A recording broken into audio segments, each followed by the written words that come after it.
ఒకటి బచావతి పెడితేనేమో జూరాల గతి అది. అప్పుడు చంద్రబాబు నాయుడు గారి స్లోగన్ సమైక్య రాష్ట్రంలోనే సమగ్ర అభివృద్ధి. నేను ప్రథమ మహాసభకు పాలమూరు జిల్లాకు పోయినా, మహబూబ్నగర్ టౌన్లో పెట్టాం. పెద్ద భారీ మీటింగ్ జరిగింది, దాదాపు 70-80 మంది వచ్చారు.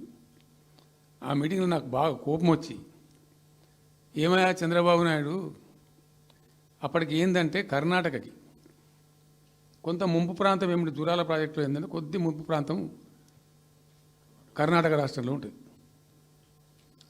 ఒక 13 కోట్ల రూపాయల వరకు కాంపెన్సేషన్ కట్టాల్సి ఉండే, కట్టడు, ₹1 కట్టడు.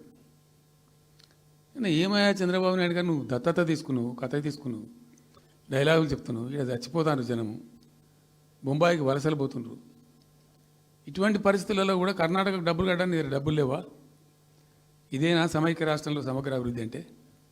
పట్టిగా బ్యారేజ్ ఆ గోడలకు కట్టిన విడిచిపెట్టేది చూసి తమాషా పడన్నా అని చాలా తీవ్రమైన విమర్శలు చేశాను.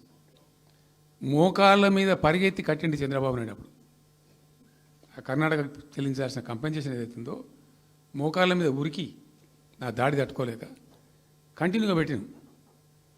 దాని తర్వాత చంద్రబాబు నాయుడు పార్టీకి సంబంధించిన ఎమ్మెల్యేనే ఆర్డీఎస్ దగ్గర బాంబులు పెట్టి పేల్చేయడం, అది మీ అందరికీ కూడా తెలుసు. బాంబులు పెట్టి పేల్చడం 2 సార్లు 3 సార్లు పేల్చారు.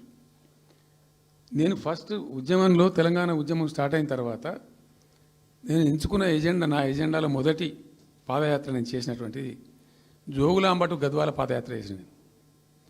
ఈ అన్యాయం సంగతి ఏంది అని దాన్ని ప్రజలలో ఎండగట్టాలని చెప్పి, గవర్నమెంట్ కూడా ఒత్తిడి తేవాలని చెప్పి, ఎందుకు తెలంగాణ ఉద్యమం చేస్తున్నామనేది లోకానికి తెలియాలని చెప్పి నేను జోగులాంబ టు గద్వాల పాదయాత్ర చేసిన.